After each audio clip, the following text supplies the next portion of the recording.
तो एपिसोड की शुरुआत में सबसे पहले एंशिएंट बुक के बारे में बताया जाता है। कहा जाता है कि एंशिएंट डेविल किंग, जो कि सबसे ज्यादा स्ट्रॉन्गेस्ट था, उसके पास जितनी भी नॉलेज थी, जितने भी उसके पास मैजिकल ट्रिक्स थी, उसने सारी एक बुक के अंदर लिख दी। उस बुक के अंदर जितने भी सीक्रेट्स लिखे हुए हैं, अगर आप लोग उसको प्रैक्टिस कर लेते हो, यानी आप उसको सीख लेते हो, तो स्वर्ग और धरती लोग दोनों ही आपके हाथ में होंगे, दोनों पर आप राज कर सकते हैं। और आज के वक्त में ये बुक मैजिक एम्परर के हाथ में है। मैजिक एम्परर, जिसका नाम जू जी फैन है, बहुत अरसा तक किसी को इस बारे में नहीं पता चला कि book of Esper emperor king के पास है, लेकिन किसी ने उसकी इन्फॉर्मेशन को लीक कर दिया और अब सभी को पता चल चुका है कि उसके पास बुक ऑफ एस्पर है। इसलिए सभी लोग इससे वो बुक ऑफ एस्पर लेने के लिए आ रहे हैं। वहीं पर उसके पैलेस के बाहर का सीन दिखाते हैं, जहाँ पर बहुत सारे मार्शल आर्टिस्ट वहाँ पर आ रहे होते हैं ताकि उससे वो बुक छीन सके। मैजिक एम्परर अपनी चेयर पर बैठा होता है। उसका इकलौता स्टूडेंट, जिसे उसने खुद सिखाया है, वो भागता हुआ उसके पास आता है और कहता है, माय लॉर्ड, बहुत ही बुरी खबर है, हमारे माउंटेन ट्रूप सारे हार चुके हैं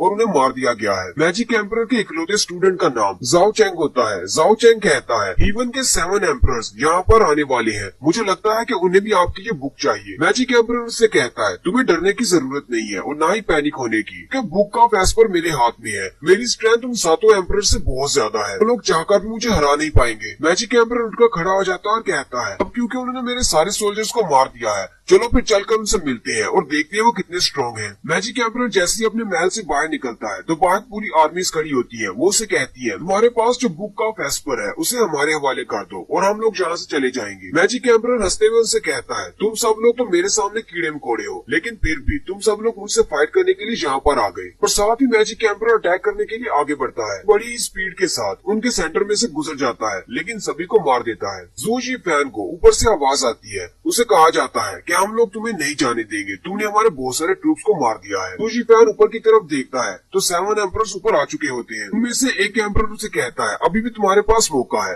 बुक ऑफ एस्पर हमें दे दो और हम तुम्हें छोड़ देंगे। जू जी फैन से कहता है, मैं 8 रॉयल्स का लीडर हूँ, तुम सब लोग चाहकर भी मुझे हरा नहीं पाओगे। अगर तुम सब लोग एक साथ भी मुझ पर अटैक करते हो, फिर भी मेरी पावर तुमसे ज्यादा है। साथ ही एम्परर के माथे पर निशान चमकना शुरू हो जाता है। एम्परर उनसे कहता है, तुम लोग यहाँ पर आए ही क्यों हो, जब तुम्हें पता है कि तुम लोग मुझे हरा नहीं सकते। 7 एम्परर में से एक एम्परर उसे कहता है, क्या तुम्हें पता है कि तुम्हारी सिचुएशन इस वक्त क्या है? सेंचुरी के सारे लोग तुम्हारे दुश्मन हो चुके हैं, कोई भी तुम्हारे साथ नहीं है। क्या तुम्हें लगता है कि 7 एम्परर्स में से कोई ऐसा नहीं है जो तुमसे ज्यादा स्ट्रॉन्ग हो? 7 एम्परर्स में से एक एम्परर आता है जो कि बहुत ज्यादा स्ट्रॉन्ग है और उसे कहता है, ये बुक होली लैंड के नाम पर है, इसलिए ये बुक हमें वापस दे दो। जू चेंग जू जी फैन से कहता है, मेरे लॉर्ड, ये तो बहुत ही बुरा है, ये एम्परर इन 7 से सबसे ज्यादा स्ट्रॉन्ग है। जू जी फैन से कहता है, तुम्हें घबराने की जरूरत नहीं है, मेरे पास बहुत ज्यादा स्ट्रेंथ है, मेरे सामने ये कुछ भी नहीं है। अगर मुझे आज विलन ही बनना पड़ा तो भी मैं बनूंगा और मैं इन सबको मार डालूंगा। साथ ही वो हंस रहा होता है, लेकिन साथ ही वो खामोश हो जाता है क्योंकि उसके पीछे से एक खंजर उसके सीने के आर पार हो जाता है। किसी ने उसकी पीठ पर वार किया होता है। जू चेंग उसे कहता है, माय लॉर्ड, आपका टाइम पूरा हो चुका है, अब बस भी करो, अब आपको बस शांति से मरना है। जू जी फैन पीछे की तरफ देखता और कहता है, चेंग जी, तुमने क्या कर दिया? तो इसका मतलब वो गद्दार तुम थे जिसने बुक ऑफ एस्पर की सारी इन्फॉर्मेशन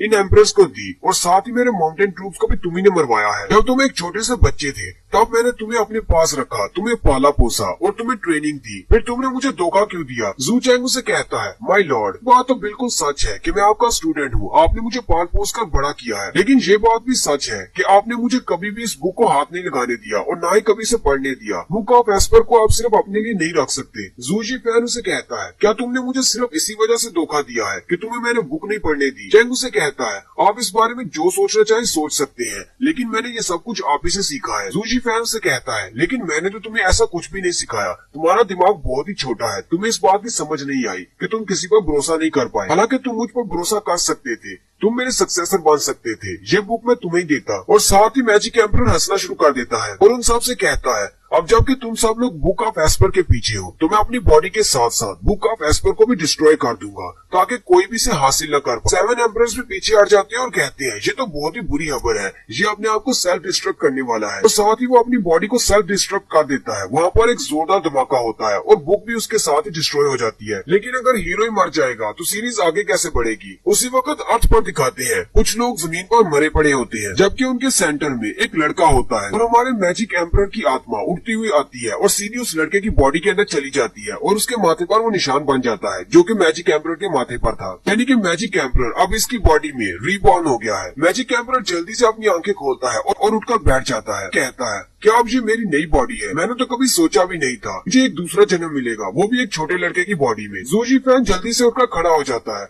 उसी वक्त उसे साइड से आवाज आती है। वो उस तरफ देखता है तो वहाँ से कुछ वुल्व्स निकलते हैं और वो भागते हुए उस पर अटैक करने के लिए आगे बढ़ते हैं। लेकिन जी फैन उनकी तरफ देखता है और उन्हें घूर कर कहता है दफा हो जाओ यहाँ से। और वो सारे वुल्व्स इतने ज्यादा डर जाते हैं कि वहाँ से वाकई में दफा हो जाते हैं। मैजिक एम्परर अब जिस लड़के की बॉडी में है उसका नाम जू फैन है। जू फैन चलता हुआ थोड़ा सा आगे जाता है तो एक दरख्त के साथ एक बंदा बैठा होता है जो कि जख्मी होता है। वो जू फैन से कहता है जू फैन यहाँ पर आओ, मेरी हेल्प करो, मैं बहुत ज्यादा जख्मी हूँ। जू फैन उसकी तरफ देखता है और कहता है मुझे लगता है कि मैं जिस लड़के की बॉडी में हूँ ये बंदा उसे जानता होगा, लेकिन अच्छी बात ये है कि ये अपनी सेकंड लेयर में है, इसके पास बहुत ज्यादा स्ट्रेंथ है। जू फैन आगे बढ़ता है और कहता है ये तो बहुत ही अच्छी बात है, मैं इसकी पावर्स को एब्जॉर्ब कर सकता हूँ। वो जाते जाकर उसके मुंह पर अपना हाथ रख लेता है। वो बंदा जू फैन से कहता है जू फैन तुम ये क्या कर रहे हो? जू फैन उसे आगे से कोई भी जवाब नहीं देता। वो बंदा कहता है तुम जू फैन नहीं हो, तुम कौन हो? जू फैन आगे से हंसते हुए से कहता है हाँ तुम बिल्कुल ठीक समझे, मैं जू फैन नहीं हूँ, मैं मैजिक एम्परर हूँ, मेरा नाम जू जी फैन है। साथ ही वो कुछ बोलता है the 9 secret technique drawn touch, और साथ ही उसकी बॉडी में से उसकी एनर्जी निकलना शुरू हो जाती है और वो बंदा चीखना चलाना शुरू कर देता है जिसकी बॉडी से एनर्जी निकल रही है। नेक्स्ट सीन में दिखाते हैं जू फैन वहीं पर बैठा कल्टीवेट कर रहा होता है जबकि जिस बंदे की उसने एनर्जी ली है वो एक कंकाल बन चुका है। जू फैन कहता है ड्रेन टच टेक्निक बहुत ज्यादा प्योर है और जो डेविल यूज किया करता था, इससे हम किसी की भी सोल और पावर को एब्जॉर्ब कर सकते हैं, लेकिन उसे अपनी बॉडी में एब्जॉर्ब करने के लिए बहुत ज्यादा स्ट्रेंथ की जरूरत है। इसकी प्रोसेसिंग में भी काफी ज्यादा टाइम लगता है, इसलिए मुझे आराम से बैठकर कल्टीवेट करना होगा। जू फैन कल्टीवेशन के बाद उठकर खड़ा हो जाता है और उसी कंकाल के ऊपर जो कपड़े होते हैं वो भी उतार लेता है। जू फैन कहता है सुबह हो चुकी है, मुझे तो पूरी रात लग गई इसकी बॉडी से निकलने वाली एनर्जी को एब्जॉर्ब करने में। साथ ही वो अपने हाथ पर कुछ इलेक्ट्रिक पावर निकालता है, सामने पड़े हुए पत्थर पर फेंक कर उसे डिस्ट्रॉय कर देता है। साथ ही वो कहता है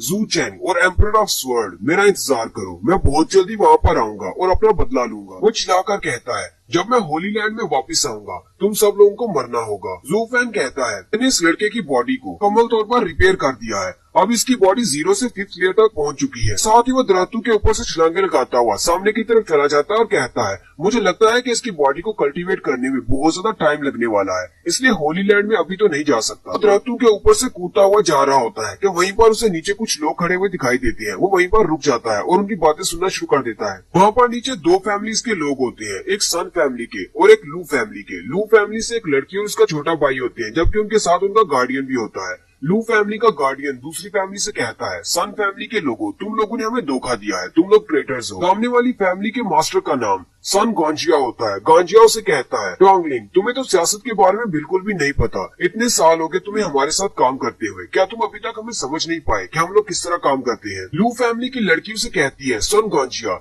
ये स्पिरिचुअल टेक्निक हमारी है, ये जनरेशन से हमारी फैमिली में चलती आ रही है, ये वाली टेक्निक तुम्हें नहीं दे सकते, चाहे तुम हम सबको मार ही क्यों न डालो, हम ये टेक्निक तुम्हें नहीं देंगे। वहीं उसका छोटा भाई भी होता है, वो कहता है सिस्टर मुझे रोकना मत, मैं इस ट्रेडर को अपने हाथों से मार डालूंगा। जू फैन उनकी तरफ देखता है और कहता है लू फैमिली वाले बहुत बड़ी मुश्किल में है क्योंकि बैंडिट्स ने उन्हें दोनों तरफ से घेर रखा है, वो अपनी सीक्रेट टेक्निक उनको नहीं देंगे तो वो बैंडिट्स उनको मार डालेंगे। और साथ ही वो कहता है आखिर मैं लू फैमिली के बारे में इतना क्यों सोच रहा हूँ और अचानक मेरे दिल में इतना दर्द क्यों उठ रहा है, ये सारे फैमिली रिलेशनशिप मेरा इनसे क्या ताल्लुक है, चलो मैं यहाँ से निकलता हूँ। साथ ही वो जंप करते हुए वापस की तरफ चल पड़ता है, लेकिन रास्ते में ही वो फिर से अपने दिल पे हाथ रखता है और रुक जाता है।